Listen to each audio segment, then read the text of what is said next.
Հոլանդիայում Ամստերդամում հայտնված հայերի մասին առաջին վկայությունները վերաբերում են 16-րդ դարի կեսերին։ Հետագայում վաճառականներին փոխարինում են տպագրիչները եւ մշակութային գործիչները եւ այստեղ հիմնադրվում է հայկական տպարան եւ սկսում է հայ տպագրության զարգացման նոր փուլը։ 1660 թվականին հրատարակվում է Ներսես Շնորհալու Հիսուս որդի պոեմը, իսկ մի քանի տարի անց հայերեն առաջին տպագիր Աստվածաշունչը։ Հետագայում Հոլանդիայում զարգանում է նաև հայագիտությունը, սակայն զարմանալի է, որ մինչ վերջերս հայերենից հոլանդերեն ոչ մի գիրք չէր թարգմանվել, եւ ես ուրախ եմ այսօր թեմայի տաղավարում զրուցել հայ գրականության եւ Սասնա Ծռեր ազգային ցուցազներգության թարգմանիչ Աննա Մարտիրոսյան-Մաթարի հետ։ Հոլանդիան, Ամստերդամը հայ գրատպության կենտրոն է դառնում Վենետիկում հայալեզու առաջին գրքի տպագրությունից շուրջ 1.5 հարյուրամյակ հետո։ Հոլանդիայում հայկական հրատարակչական գործի սկզբնավորման համար պարտական ենք Արցախի Ծար գավառում ծնված Մայր Աթոր Սուրբ Էջմիածնում հոգևոր ծառայություն իրականացնող Մատթեոս Ծառեցուն։ Նա էլ 1656 թվականին Հակոբ Ջուղայեցի հայոց կաթողիկոսի հանձնարարությամբ Էջմիածնից ուղևորվում է Արևմտյան Եվրոպա, որպեսզի մեր հայրենակիցների նյութական աջակցությամբ հայկական նոր տպարան հիմնի։ Անցնելով ողջ Եվրոպան, լինելով Իտալիայում, դիմանալով զրկանքների եւ դժվարությունների, Մատթեոս Ծառեցուն հաջողվում է հաստատվել Ամստերդամում, հայկական տպարան հիմնել, սակայն նա այդպես էլ չի տեսնում իր նախաձեռնության արդյունքը։ Ծառեցու գործը շարունակում է Ոսկան Երևանցին, ում ջանքերով տպագրվում են Հիսուս որդին, Աստվածաշունչը, Գիրք Այբուբենիցը, ընդհանուր առմամբ 16 անուն գիրք։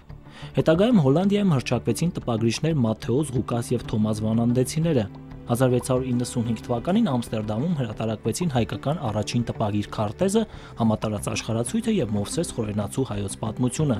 Այս ամենը հիմք հանդիսացավ Նիդերլանդներում հայագիտության զարգացման համար, ու մինչ օրս էլ իր արձագանքն է գտնում հայ-հոլանդական մշակութային ծրագրերում։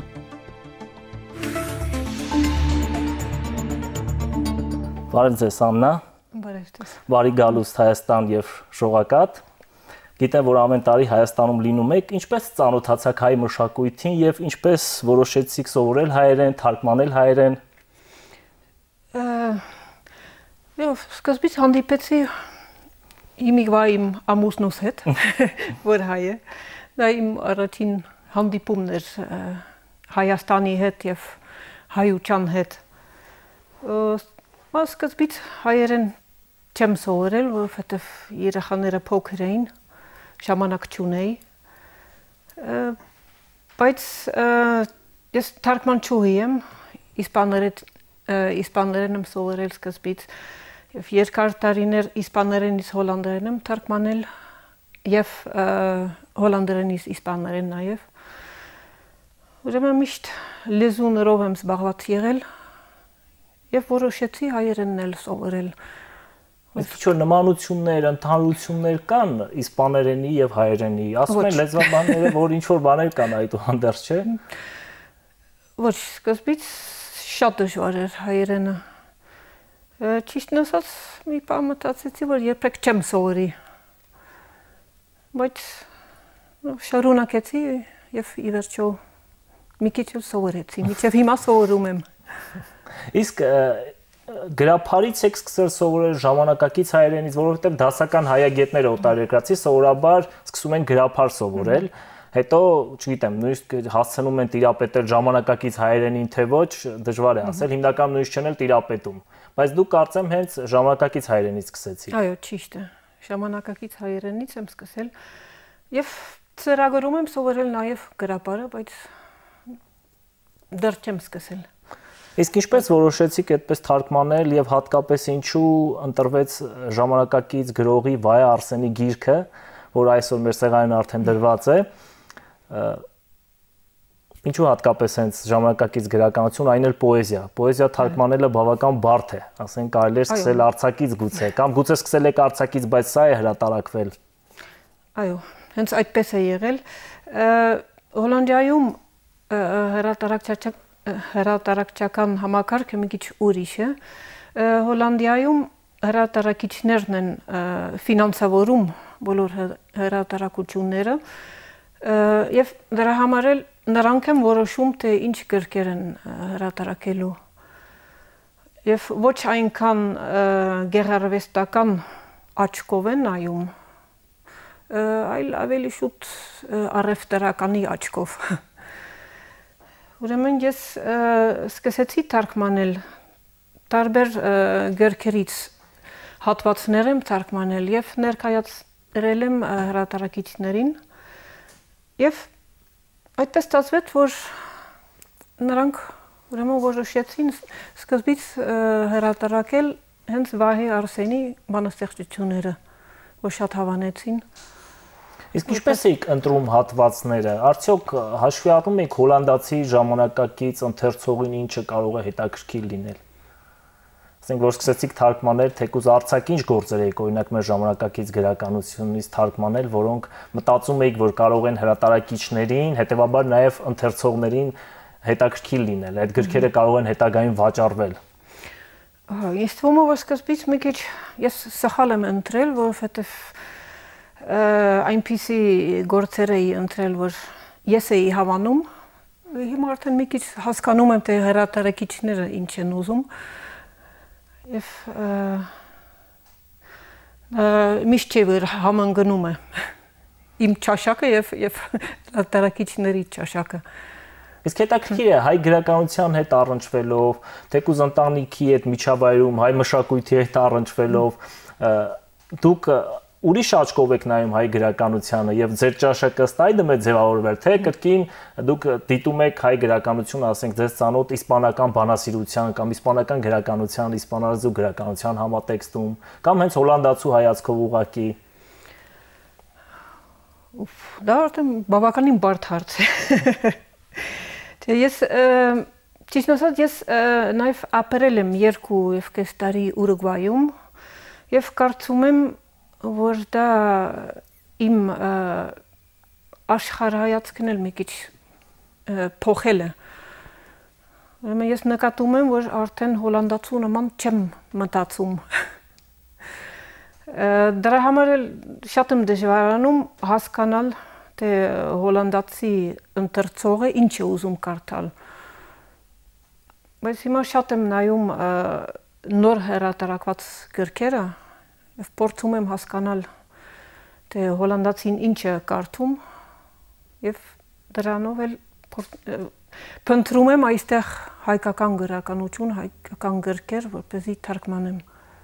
Իսկ Վահեի գրքի հրատարակությունը ինչ արձագանք ունեցավ։ Ես գիտեմ, որ Վահեն նաև պարբերաբար լինում է Հոլանդիայում, Ռոտերդամում, այնտեղ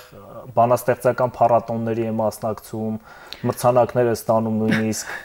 Իսկ երբ որ գիրքը հրատարակվեց, ինչպես եղավ գրքի ճակատագիրը։ Ուրեմն գիրքը հրատարակվեց եւ ուղարկվեց հենց Ռոտերդամի փառատոնին։ Եվ այս թարգմանության հիման վրա է, որ Ռոտերդամում որոշեցին Վահեին հրավիրել փառատոնին։ Եվ այս նույն թարգմանության շնորհիվ նրան հրավիրեցին նաև Լեհաստանում ինչ-որ պոեզիայի փառատոնին, որ այնտեղի կազմակերպիչներից մեկը հոլանդացի է, ինքը կարդացել էր թարգմանությունը եւ շատ հավանեց ու այնտեղ էլ նրան հրավիրեցին այս տարվա մայիս ամսին։ Ըստ ձեզ, որ այսքան շփվում եք, նաև ասացինք տարբեր ճաշակներ եւ այլն, եվրոպացի ընթերցողը, հոլանդացի ընթերցողը այսօր ինչ գրականության է սպասում։ Այնպիսի երկրից, ինչպիսին Հայաստանն է։ Արդյոք գիտի Հայաստանի մասին շատ, ակնկալում է լսել մեր ազգային ողբերգությունների մասին կամ մեր հին մշակութային պատմության մասին, թե նրան պետք է անմիջական ժամանակակից հայացք, որը նաև որոշակիորեն գուցե միջնորդավորված է եվրոպական համաշխարհային գրականությամբ, ինչպես Վահեի դեպքում է, ասենք։ Ինձ թվում է, որ պոեզիա սիրողները մի քիչ ավելի բաց են լինում, քան թե սովորական ընթերցողները, որովհետև արձակի համար շատ դժվար է հրատարակիչ գտնել Հոլանդիայում։ Վախենում են մի կողմից քաղաքական գործոն կա այնտեղ, որովհետև վախենում են թուրքերի կողմից կարող են բողոքներ լինեն։ Այսինքն եթե լինի ցեղասպանության թեմա, պահանջատիրության թեմա, դա կարող է իհարկե մերժվել միանգամից։ Այո, դա շատ դժվար է։ Թեև կան նաև հրատարակիչներ, որ չեն վախենում այնպիսի արտագանքներից, բայց դրանք ընդհանրապես ֆինանսական միջոցներ շատ չունեն, ուրեմն այնտեղ խնդիրները ուրիշ են։ Բայց ընդհանրապես հրատարակչությունները փնտրում են ժամանակակից գրականություն, ավելի լայն թեմաներով, ոչ պատմական ճակատագրի եւ այլն։ Իսկ պատմական թեմաներ կարող է լինեն, եթե համամարտկային թեմաներ կան նաև, բայց զուտ պատմական թեման այնտեղ չի հետաքրքրվում։ Երբ մենք այս տարի գարնանը Ռոտերդամում հանդիպեցինք, երկար զրուցեցինք հատկապես հայ վեպի մասին եւ այս պահին էլ կարծես թե խոսակցությունը եկավ դրան, վեպը աշխարհում ամենաընթերցվող ժանրն է։ Այո։ Տեսակն է եւ դուք էլ փնտրում եք այդպիսի հայալեզու վեպ, որպեսզի հետաքրքիր լինի, ենթադրաբար որպեսզի լինի եւ մեր մասին, հայերի մասին եւ նաեւ համամարտկային թեմաներ գուցե արծարծի կամ առնչվի գոնե համամարտկային ինչ որ գաղափարների հետ, որ հետաքրքիր լինի։ Փնտրտուքները ինչպես են ընթանում, ինչ որ բաներ գտնում եք։ Բավականին դժվար է, որովհետև տեսնում եմ, որ վերջերս Հայաստանում շատ քիչ վեպեր են հրատարակվում։ Մի քանի բան գտել եմ, բայց ճիշտն ասած դեռ չեմ հասցրել կարդալ։ Արդյոք մեր գրողները ըստ ձեզ առնչվում եք, գիտեք, նախկինում էլ որ արձակ գործեր կարդում եք, այդպիսի ներուժ ունեն կամ կարող են այդպես գրել, ներուժ գուցե ունեն, բայց ճիշտ ուղղորդված չի, կարող են այդպես գրել, որ իսկապես եվրոպացի ընթերցողին հետաքրքիր վեպեր մատուցեն։ Կարծում եմ, թե պիտի որ հնարավոր լինի, այդպես ասեմ, բայց տեսնում եմ, որ ընդհանրապես հայ գրողները միայն Հայաստանի մեջ են նայում, ինքը ուրեմն լավ ծանոթ է համաշխարհային գրականությանը եւ դա հաստատ ազդել է նաեւ նրա բանաստեղծությունների վրա։ Իսկ ինչով կարող էր հոլանդացի հրատարակիչներին հետաքրքիր լինել Սասնա ծռեր կամ Սասունցի Դավիթ էպոսը, որը նույնպես թարգմանել եք, իսկապես հրաշալի ճոխ հրատարակություն, ես շատ հավանեցի, թե նկարազարդումները, թե ընդհանրապես հրատարակության որակը եւ ինչպես ստացվեց, որ համաձայնեցին էպոսը հրատարակել, որը ամենաազգային ստեղծագործությունն է։ Դա շատ յուրահատուկ հրատարակչություն էր, հրատարակիչները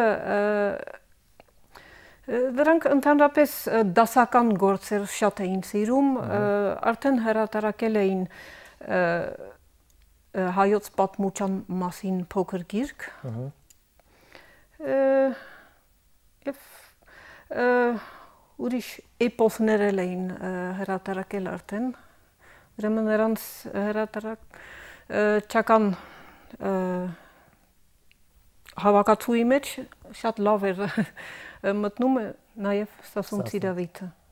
Իսկ ինչպես թարգմանությունը ստացվեց, սա իհարկե էպոսի համավարակ բնագիրը չէ, ասենք, կամ պատումները չեն, այլ Նաիրի Զարյանի մշակումն է։ Այո։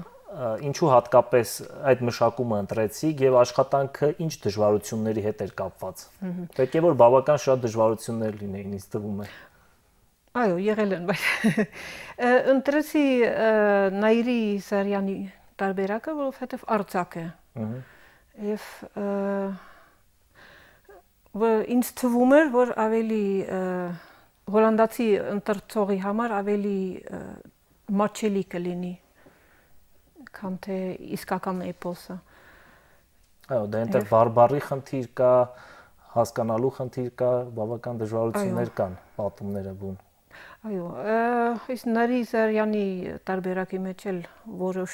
բարբառներ կան, բայց օգնություն եմ ստացել դրա համար։ Իսկ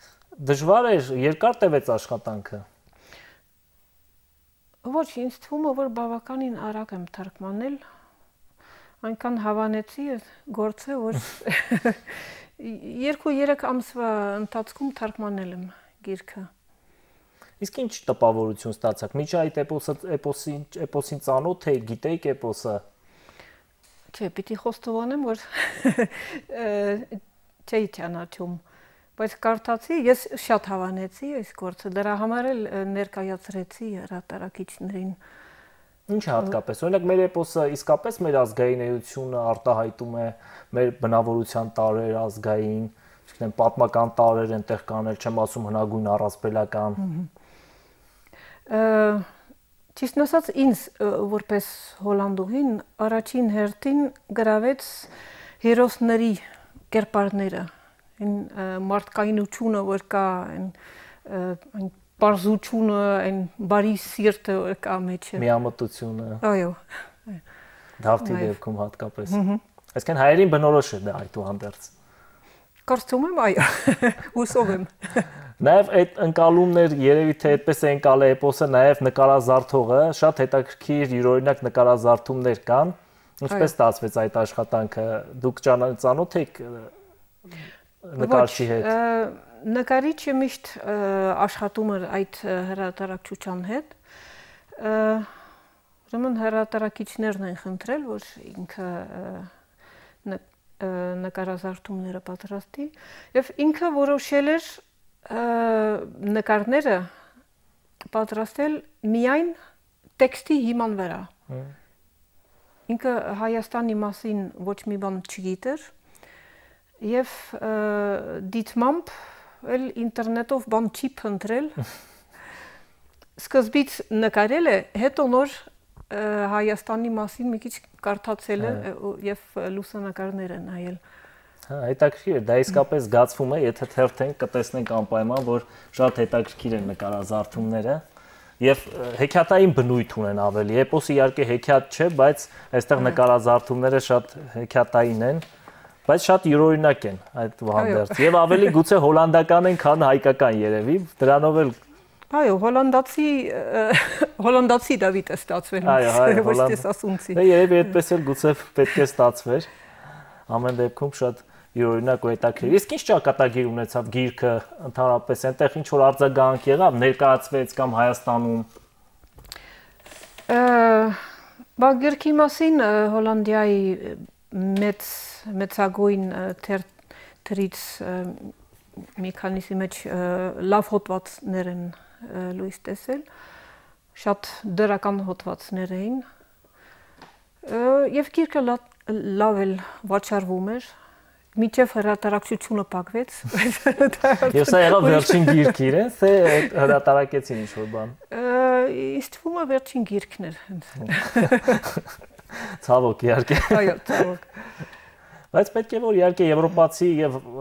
աշխարհի ընթերցողին հետաքրքիր լինի, էպոսը աշխարհի գրեթե բոլոր լեզուներով թարգմանվել է, փաստորեն հոլանդերեն չկար։ Ընդհանրապես հայերենը հեշտ լեզու է թարգմանության համար։ Ոչ, ես երկար տարիներ, ինչպես ասացի, իսպաներենից եմ թարգմանել, որ շատ ավելի հեշտ էր։ Օրինակ իսպաներենից, երբ որ թարգմանում էի, իսպաներեն տեքստը դնում էի համակարգչի կողքին, կարդում էի եւ միանգամից հոլանդերենով գրում էի։ Եվ հայերենը այդքան հեռու է հոլանդերենից, որ նախադասություն առ նախադասություն պետք է լավ մտածել, գլխի մեջ միանգամից տարբեր տարբերակներ եմ կազմում եւ դրանցից ամենաճիշտն եմ ընտրում, բայց շատ դժվար է, այո։ Իսկ գիտեմ հիմա նաև որ սկսել եք թարգմանել նաև արդեն հոլանդերենից հայերեն, ոչ սկզբից միայն հայերենից հոլանդերեն էի։ Սա է դժվարությունների հետ է կապված եւ կոնկրետ ինչ եք թարգմանում։ Արդյոք ապագայում մենք կունենանք, ասենք, հոլանդական պոեզիայի այդպես մի անթոլոգիա, ժողովածու կամ արձակի։ Այո, գաղափարը դա է։ Սկսել եմ արդեն թարգմանել, այո, հոլանդական ժամանակակից պոեզիա թարգմանում եմ հայերեն։ Իհարկե հայկական հայ խմբագրի հետ համատեղ։ Դա էլ շատ դժվար է, որովհետև տարբեր դժվարություններ կան, իհարկե, լեզվական խնդիրներ կան, բայց կա նաև մտածելակերպի դժվարություններ, որովհետև հոլանդական ժամանակակից պոեզիան շատ է տարբերվում հայկական պոեզիայից։ Ինչով հատկապես թեմաներ, հա, գիտեմ, մոտեցումներ, աշխարհայացք։ Թեմաները եւ ձևը շատ ուրիշ է, պատկերները շատ ուրիշ են, բառախաղեր շատ կան, որ դա շատ դժվար է թարգմանել իհարկե։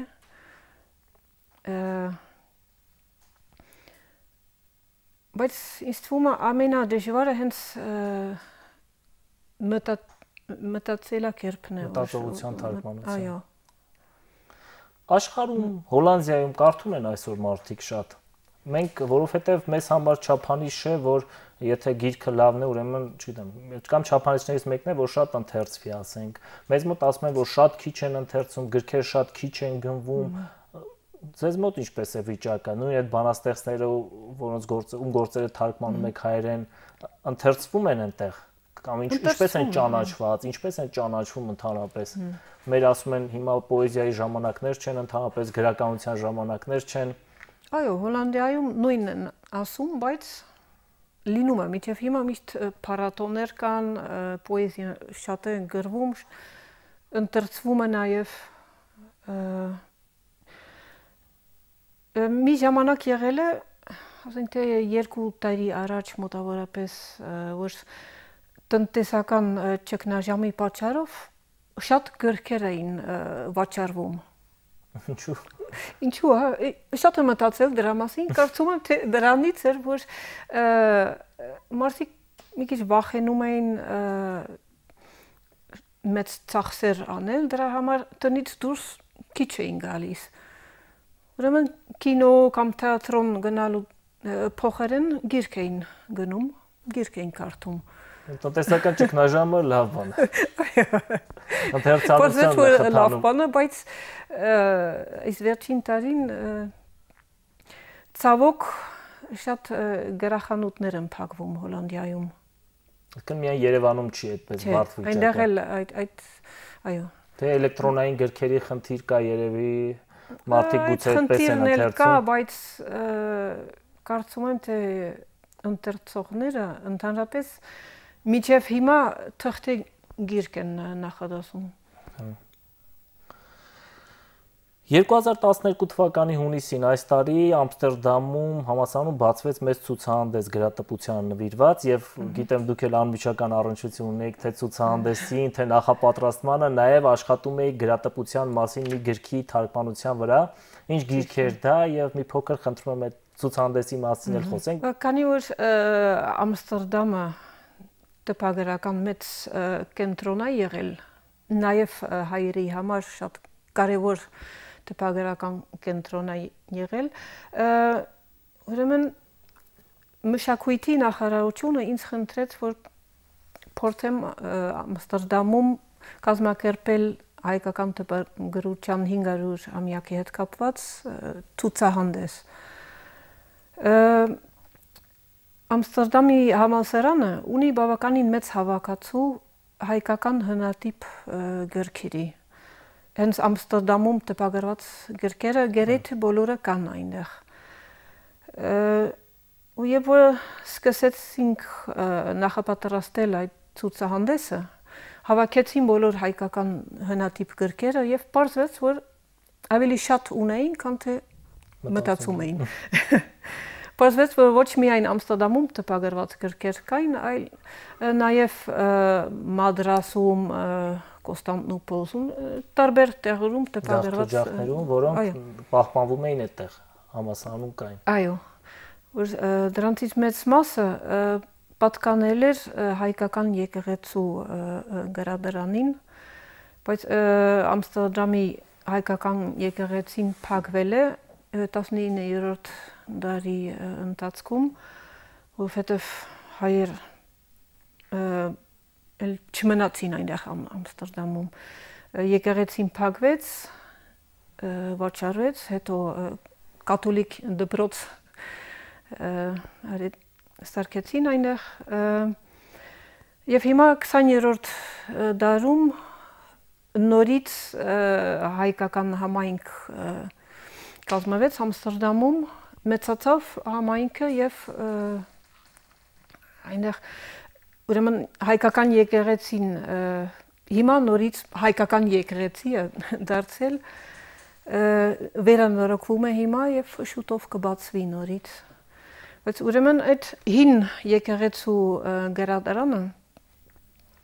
գրադարանի գրքերը մեծամասամբ հայտնվել են Ամստերդամի համալսարանի գրադարանում եւ այնտեղ պահպանվում են մինչեւ հիմա։ Ես ցուցադրվեցին այդպես։ Իսկ ինչ գիրք հրատարակվեց։ Ուրեմն այդ ցուցահանդեսի շրջանակում այնտեղ գիրք գրվեց։ Ամստերդամում կա ամերիկացի մեծ մասնագետ, ինքը տպագրության պատմության մասնագետ է, շատ հայտնի աշխարհում, Ջոն Լեյն անունով, եւ ինքը ուրեմն գիրք է գրել հայկական տպագրության մասին։ Ինքը գիրքը անգլերեն լեզվով է գրել եւ ես թարգմանել եմ անգլերենից հայերեն։ Եվ այդպես հրատարակվեց երկլեզու գիրք, անգլերեն եւ հայերեն։ Հայաստանում կա այդ գիրքը, հետաքրքրող, Հայաստան հասել է թե դեռևս այնտեղ է։ Դեռ ոչ, որովհետեւ ցուցահանդեսը ուրեմն հիմա Ամստերդամում է, հունիսից մինչև սեպտեմբեր, եւ հետո նոյեմբերից կամ դեկտեմբերից արդեն այստեղ Հայաստանում կլինի։ Կարծում եմ թե ազգային գրադարանում։ Իսկ այնտեղ ցուցահանդեսը եղավ ինչ որ հետաքրքրություն կա, մարդիկ ոչ նեղ մասնագետները, չգիտեմ, համալսարանի ուսանողներ եւ այլն հետաքրքրված են, որ Ամստերդամում այդպիսի մշակույթ է եղել, զարգացել է, տպագրական գործ է եղել, հրաշալի գրքեր են տպագրվել, հատկապես Աստվածաշունչը, եթե հաշվի առնենք, որ էլի բացառիկ հրատարակությունն է։ Այո, ես մեկ-մեկ գնում եմ Ամստերդամ, ես ինքս հեռու եմ ապրում Ամստերդամից, բայց մեկ-մեկ գնում եմ եւ միշտ որ գնում եմ այցելուներ կան եւ բոլորը շատ հետաքրքրված են։ Եվ գրեթե բոլորը ասում են Այ ինչ հետաքրքիր է, մենք չգիտենք թե Հայաստանը ինչ երկիր է, հայերեն տարերը երբեք չենք տեսել։ Գրականության թարգմանությամբ, այսպիսի մշակութային ձեռնարկներով, ցուցահանդեսներով հնարավոր է երկիրը լավ ներկայացնել, մեր երկիրը, թե պետք է, չգիտեմ, գովազդային արշավներ լինեն, ուրիշ տիպի ինչ-որ աշխատանք արվի, հեռուստատեսությամբ, ռադիոյով, մեդիաներով տարբեր։ Ըստ ձեզ գրականությունը իսկապես գրականությամբ, գրքերի թարգմանությամբ հնարավոր է ճանաչելի դարձնել Հայաստանը դրսում։ Իհարկե հնարավոր է։ Օրինակ շատ մարդիկ ովքեր կարդացել են Սասուն Ցիրավիթը, դրանից հետո ասել եմ հիմա էլ ուզում են գնալ Հայաստան, ուզում ենք տեսնել այն երկիրը։ Ուրեմն այնպիսի դեր էլ կարող է կատարել գրականությունը։ Մոտ ապագայում նոր գրքերի շնորհանդեսներ սպասվում են, ինչ ծրագրեր ընդհանրապես ունեք։ Ես ինքս իհարկե միշտ էլ թարգմանում եմ, բայց առայժմ նոր գրքեր չեն տպագրվելու Հոլանդիայում, բայց կա նաև մի գիրք, որ հիմա թարգմանվել է հոլանդերենից հայերեն, գիրք, որ կոչվում է Արարատ, հեղինակը հոլանդացի է, Ֆրանկ Վեստերմանը, եւ այդ գիրքը մոտակա օրերին լույս կտեսնի այստեղ Հայաստանում եւ սեպտեմբերի 15-ին ուրեմն շնորհանդես է լինելու։ Ինչ գիրք է դա։ Հայաստանի մասին է։ Ոչ այնքան Հայաստանի մասին է, հեղինակը փնտրում է հոգեկան փնտրտուք ինքը փոքր ժամանակ քրիստոնյա հավատքով է մեծացել, հիմա արդեն 40 անց տղամարդ է եւ տեսնում է, որ իր կյանքի ընթացքում հավատքը ոնց որ մի քիչ կորցրել է եւ փնտրում է նորից իր հավատքը եւ դրա համար բարձրանում է Արարատ լերը եւ ճիշտ ասած գրքի վերջում վերջը մի քիչ բաց է լինում, ինքն էլ գագաթը չի հասնում Արարատի գագաթը չի հասնում եւ հավատքն էլ կիսով չափ գտնում է, բայց ոչ լիովին։ Եվ վերջում երևի, որ օտարերկրացիներին այսպես միշտ գայթակղություն կամ մեծ այդպիսի հարց տալ, մեզ ճանաչում են դրսում կամ ճանաչում են մեր մշակույթով եւ այն լավ բաներով, որ մենք ունենք, թե ճանաչում են այլ հայերի